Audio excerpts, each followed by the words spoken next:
A reading from the book of the prophet Isaiah, chapter 5, the Song of the Vineyard. Let me sing for my beloved his song for his vineyard. My beloved had a vineyard on a fertile hillside. He dug it over, cleared it of stones, and planted it with choice grapes. In the middle, he built a watchtower. He hewed a press thereto.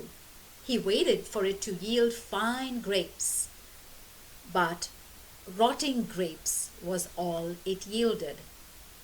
And now, citizens of Jerusalem and people of Judah, judge between me and my vineyard.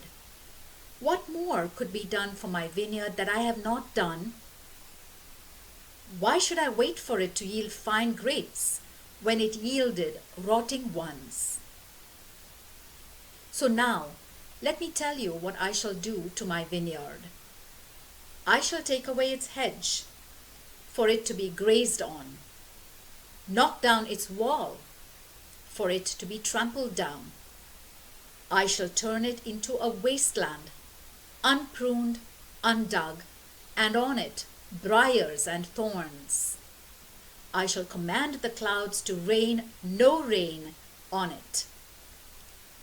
Now the vineyard of the Lord Sabaoth is the house of Israel, and the people of Judah, the plant he cherished. He awaited fair judgment, but found injustice, awaited righteousness, but found cries of distress. 6 warnings to the rich. Woe to you who add house to house and join field to field until there is no space left and you alone inhabit the country. The Lord Sabaoth has sworn this in my hearing. Many houses will be turned into ruins, great and fine ones left untenanted. For 10 acres of vineyard will yield but 1 barrel, and 10 bushel of seed will yield but 1 bushel. Woe to those who rise early in pursuit of strong drink and stay up late at night inflamed with wine. Their feasts have harp and lyre, tambourine, pipe, and wine, but never a thought for the works of the Lord, never a glance at the works of his hands. Therefore, for want of knowledge, my people are exiled.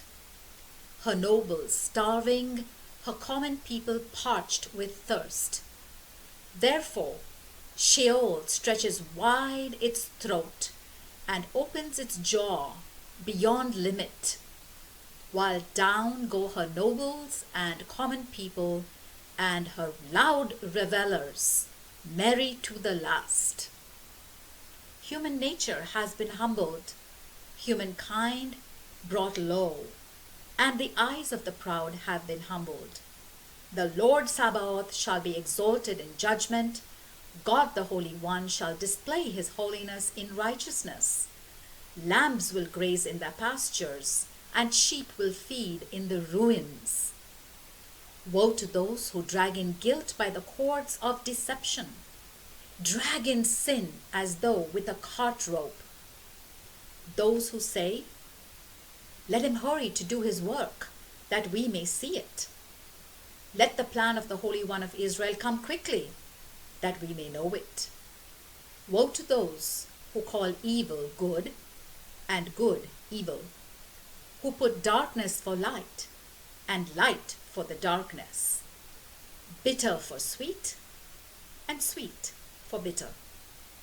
Woe to those who are wise in their own eyes and shrewd in their own opinion.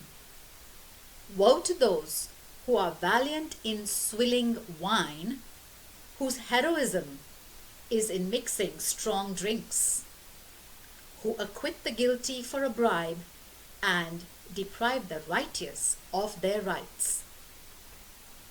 Therefore, as the flame devours the stubble, as the straw flares up and disappears, their root will rot and their shoot be carried off like dust. For having rejected the law of the Lord Sabaoth, for having despised the word of the Holy One of Israel. The summons to Assyria. Therefore, the Lord's anger has blazed against his people. He has raised his hand against them to strike. The mountains have quaked, and corpses lie like garbage in the streets. After all this, his anger is not spent, his hand is still outstretched. He hoists a signal to a distant nation. He whistles it up from the ends of the earth. See how swift, how fleet they come. None tired, none stumbling, none asleep or drowsy, no belt unfastened, no sandal strap broken. Their arrows are sharpened, their bows all strung, their horses' hoofs are reckoned like flint, and their wheels a whirlwind. Their roar is like that of a lion, like young lions they roar. Growling, they seize their prey and carry it off, with no one to rescue it. Roaring over it that day, like the roaring of the sea. Look at the land, darkness and distress, and the light is darkened by the clouds. The word of the Lord.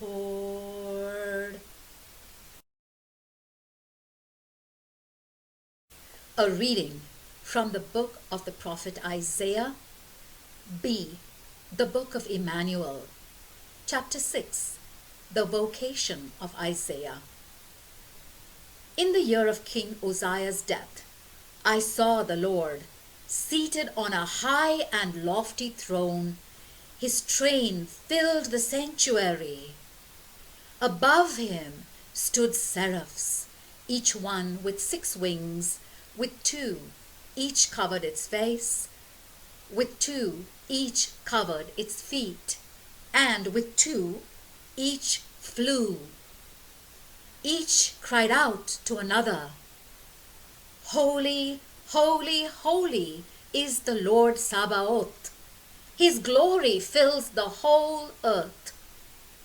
The doorposts shook at the sound of their shouting, and the temple was full of smoke. Then I said, Woe is me!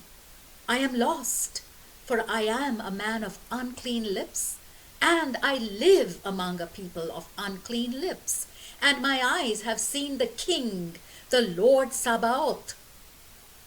Then one of the seraphs flew to me, holding in its hand a live coal, which it had taken from the altar with a pair of tongs.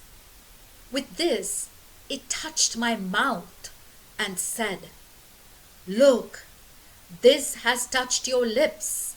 Your guilt has been removed, and your sin forgiven. I then heard the voice of the Lord saying, Whom shall I send? Who will go for us?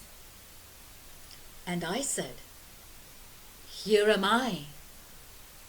Send me.